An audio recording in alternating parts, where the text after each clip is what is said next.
नमस्कार मित्रांनो, मितकर मार्केट मंत्रामध्ये तुम्हा सर्वांचं स्वागत आहे. मी तुमचा होस्ट माधव मिटकर.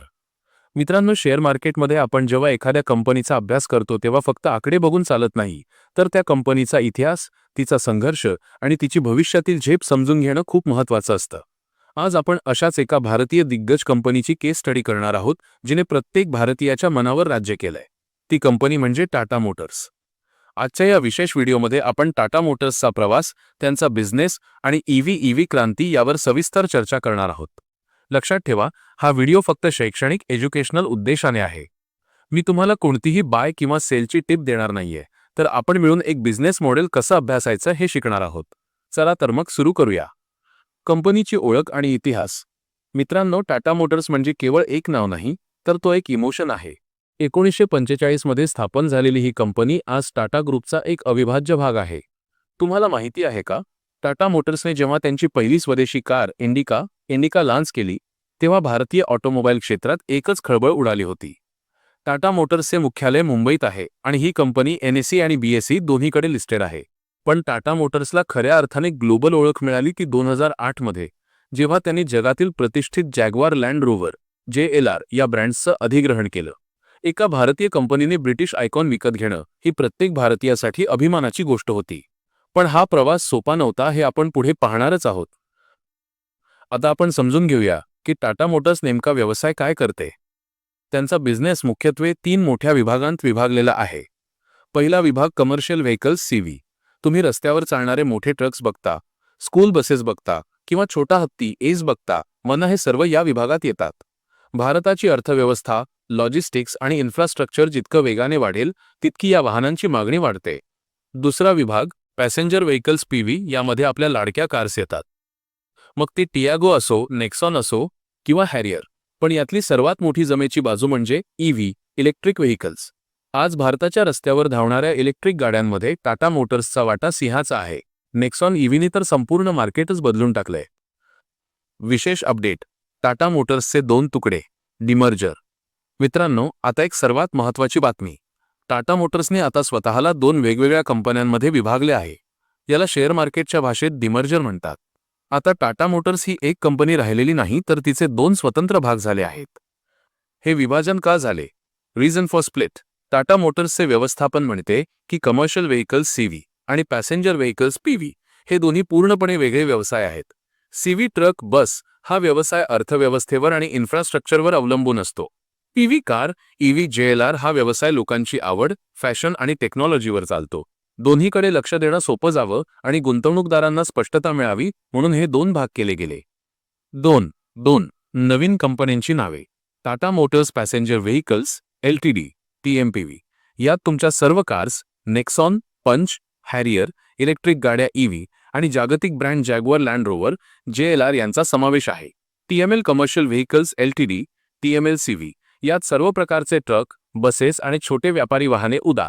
टाटा एस येतात. या कंपनीचे नाव पुढे पुन्हा टाटा मोटर्स LTD असे होऊ शकते. 3 शेअरहोल्डर्सना काय फायदा झाला?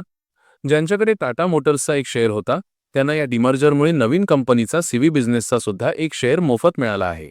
म्हणजेच तुमच्याकडे आता 2 वेगवेगळ्या कंपन्यांचे शेअर्स आहेत. 4 याचा अर्थ काय? Educational insight. हा बदल सुचवतो की टाटा ग्रुप आता EV, इलेक्ट्रिक व्हेकल्स आणि लक्झरी JLR सेगमेंटला अधिक आक्रमकपणे वाढवू इच्छितो. या विभाजनामुळे दोन्ही कंपन्यांना स्वतःचे निर्णय स्वतः घेता येतील आणि स्वतःचा नफा स्वतः गुंतवता येईल. तिसरा आणि सर्वात मोठा विभाग JLR जॅग्वार लँड रोव्हर हा टाटा मोटर्सचा आंतरराष्ट्रीय चेहरा आहे.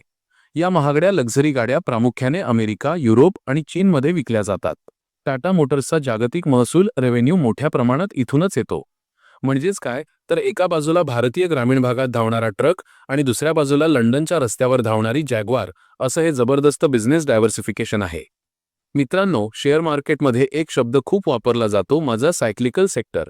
ऑटोमोबाईल हे त्याचं उत्तम उदाहरण आहे. म्हणजे काय? जेव्हा देशाचा GDP वाढतो, लोकांच्या हातात पैसा येतो आणि व्याजाचे दर कमी असतात, तेव्हा लोक गाड्या खरेदी करतात. पण जेव्हा मंदी येते, तेव्हा लोक सर्वात आधी गाडी घेण्याचा प्लॅन पुढे ढकलतात.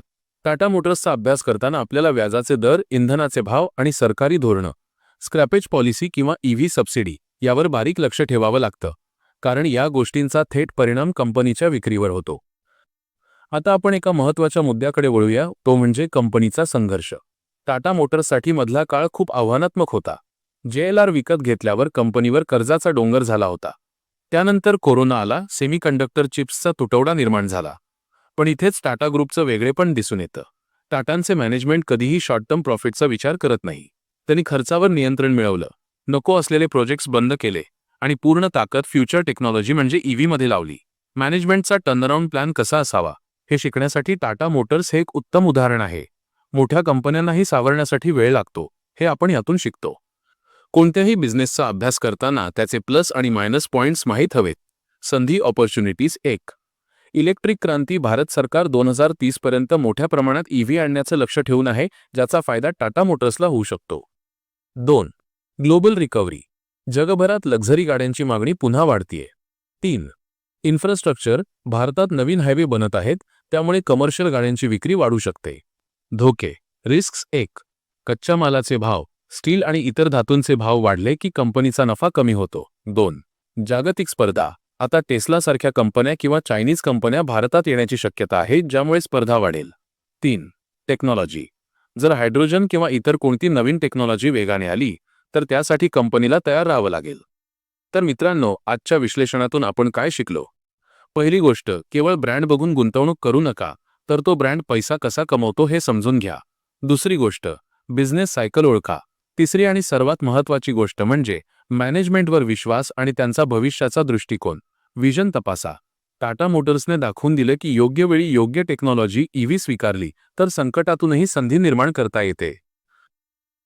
मित्रांनो, हा होता टाटा मोटर्सचा एक शैक्षणिक प्रवास. मला आशा आहे की तुम्हाला हे विश्लेषण आवडलं असेल. तुम्ही टाटा मोटर्सच्या गाड्यांबद्दल किंवा त्यांच्या शेअरबद्दल काय विचार करता? तुम्हाला काय वाटतं, ईव्हीमध्ये टाटा मोटर्स आपली पकड टिकवून ठेवेल का? कमेंट्समध्ये नक्की सांगा. जर तुम्हाला हा व्हिडिओ आवडला असेल तर लाईक करा आणि तुमच्या मित्रांसोबत शेअर करा. आणि हो, मित्कर मार्केट मंत्राला सबस्क्राईब करायला विसरू नका, कारण अशाच सखोल केस स्टडीज आपण पुढेही आणणार आहोत. पुन्हा एकदा सांगतो, हा व्हिडिओ फक्त माहितीसाठी होता. कोणताही निर्णय घेण्यापूर्वी स्वतःचा अभ्यास करा किंवा आर्थिक सल्लागाराची मदत घ्या.